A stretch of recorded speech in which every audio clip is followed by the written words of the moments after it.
I have committed the worst sin ever. I've turned Alastor into a pretty anime girl. No, not really. But I did draw him in my anime style, which I guess some people are bound to dislike because, hey, to each their own. But I hope you don't fall into that group and can enjoy today's video instead. So, welcome back to the channel. Today I'm working on a fan art of Alastor from Hazbin Hotel. I've already drawn other characters like Angel Dust and Cherry Bomb, but I wasn't sure about drawing Alastor because he's sorta the bad guy. Not exactly, but well, if you've watched the show, you'll know he's a pretty complicated character, to put it in simple terms. But in the end, I overcame my fears and here I am drawing him. I didn't record the sketch process because I guess I just forgot. I can't remember anymore since I started this piece a long time ago. And it sat there in my whips folder for many months until I felt ready to pick it up again. And you're seeing me work on the line art here, which is really funny because later on I decided to shift my coloring method, so the line art became kinda pointless. You'll see. I guess it just fits the theme that I struggled with this illustration and went through so many ups and downs with it. Alastor for sure would enjoy seeing me go through all that trouble. That elegant little prick. For the line art of this piece, I used one of my new brushes, the Opacity Pencil. I love working with this one. It makes my lines flow super nicely and it's really easy to layer up the strokes to build more solid lines. I am using it a lot these days for sketching, for line art, even for rendering. It's a multi-purpose brush, honestly, my favorite kind, because I'm too lazy to be switching between several tools to make my art. If you want to try these brushes, you'll find a link to them in the description box below. They're only for Clip Studio for now. I've been considering making a Procreate version for all my brushes too, but since I don't really use that app, figuring out how to play with the brush settings is a difficult task for now. But hopefully someday I'll figure it out and they'll be available for Procreate too. So we're gonna move on to the coloring, but I want to put you in context first so you'll understand what I did here. Usually when I work on my art, I'll have a group of several layers that I use to structure the line art. I split them into different parts such as the face, the hair, the arms, the torso, props, details. The process is completely different from one artwork to another, but you get the idea, I guess.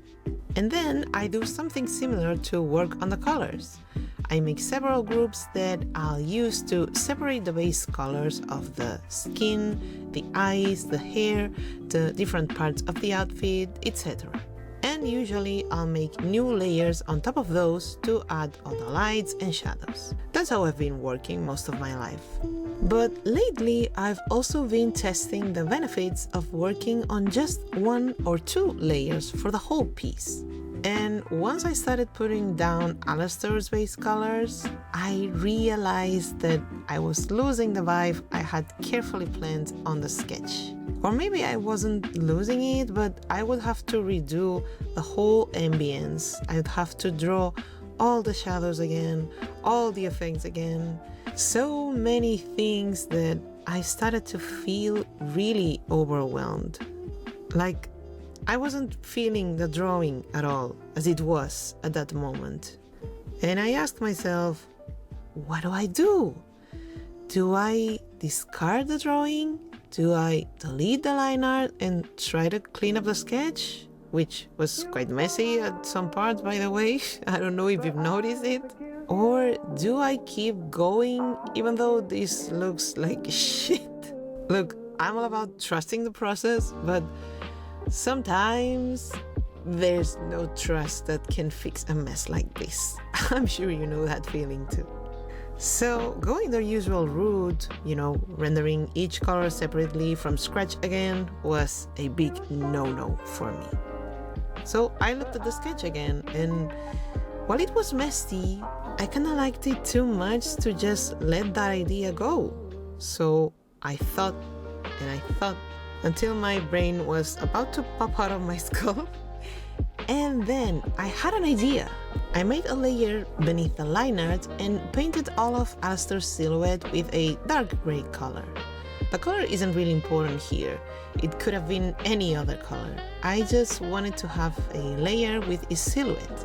Many artists do this when they're about to start coloring, since then they can clip layers on top of it or paint on it directly, knowing that the colors won't bleed over the lines. After I made that layer, I made a copy of my sketch and clipped it to that gray layer. And then I just started cleaning it up. In other words, I rendered these on one layer, but with the advantage that I didn't have to worry about making clean lines because my line art was already on top of everything. I hope that makes sense. I can't be the only artist that's ever done something like this. It's the only way I could think of not to throw away all the work I had already done on the line art, but be able to work comfortably on the rendering and preserve the ambience I had planned during the sketch, which was the most important thing for me with this illustration. It would have been stupid to draw such a creepy and complicated character like Alastor and not let all of that show through the ambience I got with this type of light I had planned for this piece. The scary vibe had to be there, and I wanted it exactly as I had it on the sketch. I couldn't risk making it all again from scratch because, one, it would have taken me so much time, and two, I know it wouldn't have looked exactly like on my first idea. Not because it's impossible to reproduce, but I know myself, and I know from past experiences that redoing a complex ambience and effects from scratch doesn't work well with me. I always end up changing things unconsciously and deviating from the original concept, sadly. I mostly rendered these with the opacity pencil brush that I mentioned at the beginning. Yes, the very same tool I used for the line art, it can be used for coloring as well. Well, I did make a textureless version for this, but in essence, it's the same brush. And I can't believe how comfortable it feels to render drawings with this type of pencil-like brush. Because it's not blendy? Is that even a word?